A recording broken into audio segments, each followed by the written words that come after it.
Vous avez dit beaucoup de choses. Laver plus blanc que blanc, par exemple. Vous pourriez revenir sur cet aspect de régulation, de surrégulation? Bien, je pense que le système dont on disposait était sans doute un petit peu rustique, mais il a eu le mérite de permettre un fonctionnement très convenable de l'assurance française pendant de nombreuses décennies. Bon. Alors, il méritait sans doute d'être complété. Là, on est allé, à mon avis, beaucoup trop loin avec un système très sophistiqué dont la lisibilité ne sera pas forcément très grande pour le consommateur ou l'actionnaire. Vous avez même parlé d'affligeante imbécilité. On va vraiment dans le mauvais sens avec Solvabilité 2? Pour moi, on va tout à fait dans le mauvais sens parce que cette norme conceptuellement sur l'horizon d'un an me paraît un non-sens par rapport à notre profession, qui est une profession de moyen et long terme. La mesure des actifs à un instant T qui fige la situation pour des investisseurs qui gère sur 15, 20, 25 ou 30 ans, n'a pas réellement de pertinence. Et cette surrégulation, elle vient d'un état de fait faussé, c'est-à-dire qu'on a pensé qu'il était bien de réguler mieux? Alors, je crois que la réflexion qui a eu lieu au niveau des banques a été transposée sur l'assurance avec probablement des objectifs de même nature. D'ailleurs, c'est tellement vrai qu'on a fusionné les contrôles. Bon, c'est comme ça. Bon, après, c'est dans le détail que tout se joue. Hein. Il faudra voir, puisque maintenant l'essentiel est acté, il faudra voir quels sont les éléments qui permettent d'essayer de corriger une partie des défauts conceptuels, sachant qu'à partir du moment où il y a un défaut de base, je pense qu'on ne pourra que compenser certains aspects. On n'arrivera pas à faire avec un système de cette nature, un système de régulation, me semble-t-il, totalement pertinent.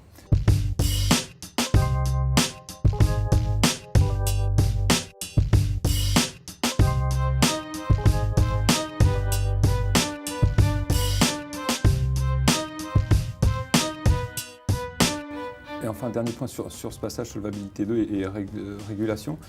Vous l'avez mis en lumière par rapport à différentes crises en disant que finalement c'était quelque chose qui arrivait à la suite d'une crise, mais dans la continuité et dans un état de crise.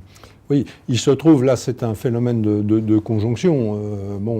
Solvabilité 2 vit sa vie depuis bien avant la crise financière. Il se trouve qu'il arrive à terme, en même temps et simultanément avec la crise.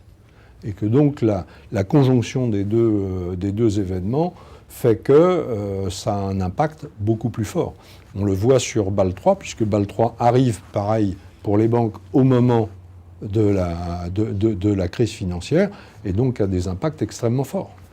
Vous avez parlé autorité de contrôle là, en parlant de Solvabilité 2, et vous avez dit pendant le petit déjeuner que le consommateur était très défendu.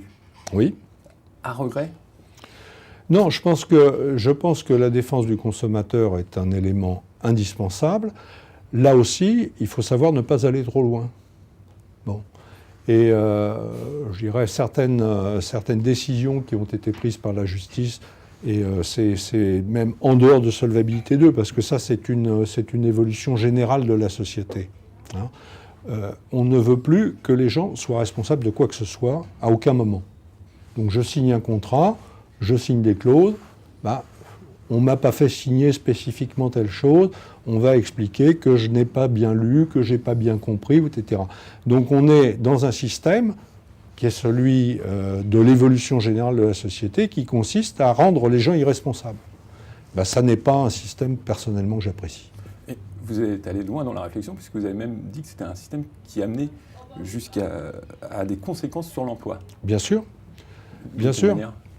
Je peux prendre un exemple qui ne concerne pas la France, mais qui est assez illustratif pour moi.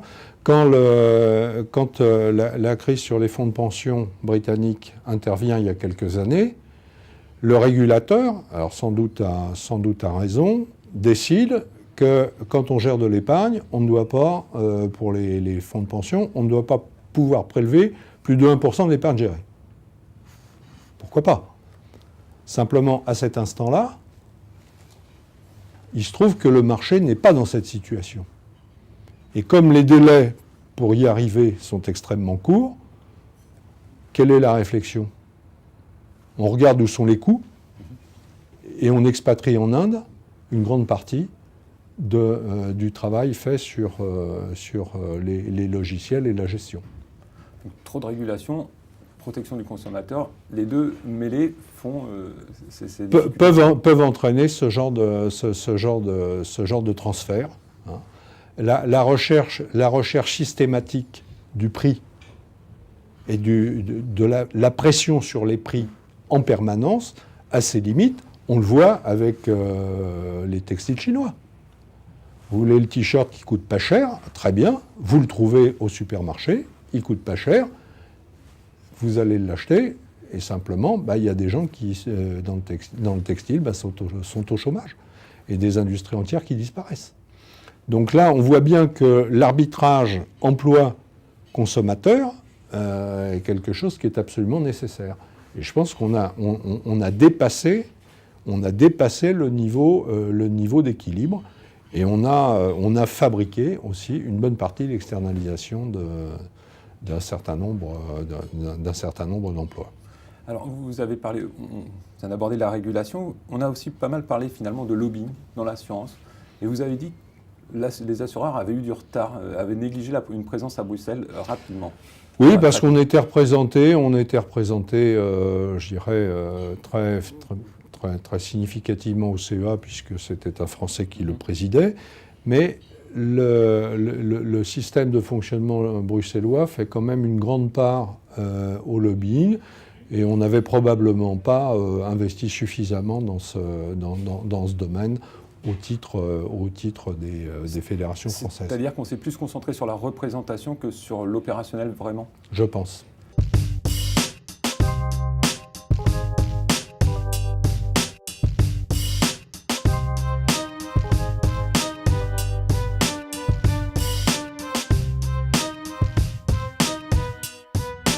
Et justement, en termes d'opérationnel, Jacques aborde depuis quelques semaines maintenant les mouvements au sein de la FFSA. Vous êtes à la tête de la FFSAM. Vous avez abordé lors du petit déjeuner des travaux en cours avec le GEMA. Est-ce que vous pourriez revenir justement sur ces avancées, les travaux ? Alors, les travaux sont des travaux spécifiques, pas sur la structure. La structure, pour l'instant, on est en réflexion sur la structure et le fonctionnement de la FFSA. Bon, le GEMA vit sa vie de son côté, ça c'est autre chose.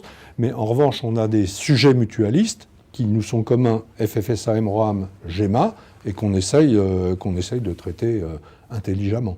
Par exemple, la gouvernance des mutuelles ? Par exemple, la gouvernance des mutuelles, ça les concerne autant que nous.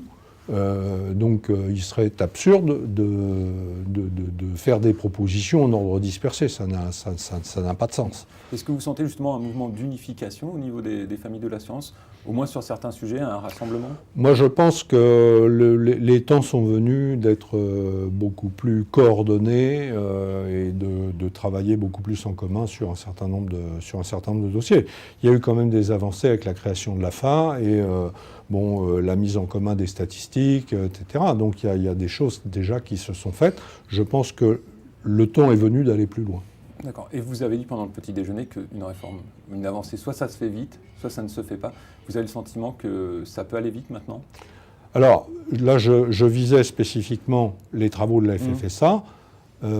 Après, si on veut aller plus loin et envisager d'être plus proche du GEMA, je pense que ça prendra un tout petit peu plus de temps, parce que pour faire ces travaux en commun, il faut que les deux partenaires y soient prêts.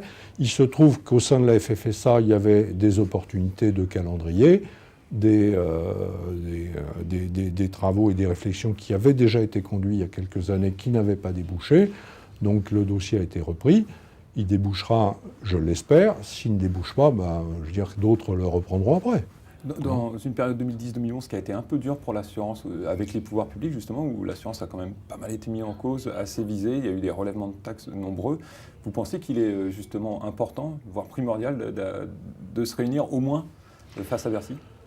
Oui, ça c'est de toute façon indispensable. Je ne suis pas sûr que si tant est que nous eussions fonctionné dans un autre mode, on aurait fait changer les décisions de Bercy. Hein. Parce qu'aujourd'hui, on est quand même dans une situation financière de l'État difficile. Et à partir d'un certain moment, la capacité à entendre des choses raisonnables est inversement proportionnelle aux besoins de financement.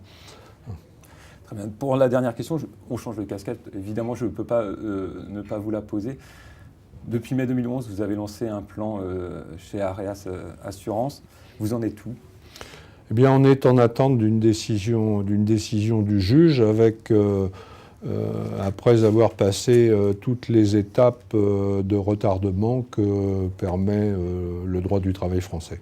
Et c'est vraiment ces étapes de retardement, enfin vous les interprétez comment ? C'est vraiment de la résistance au changement ? Qu'est-ce qui s'est passé ? Vous savez, on ne peut pas parler de résistance au changement. Quand quelqu'un vous explique que votre emploi va disparaître, ça ne peut pas vous mettre dans une joie profonde. Hein.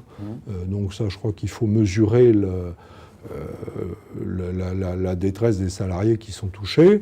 On a essayé de limiter au maximum les conséquences sociales en prenant l'engagement de reclasser toutes les personnes qui seraient mobiles géographiquement.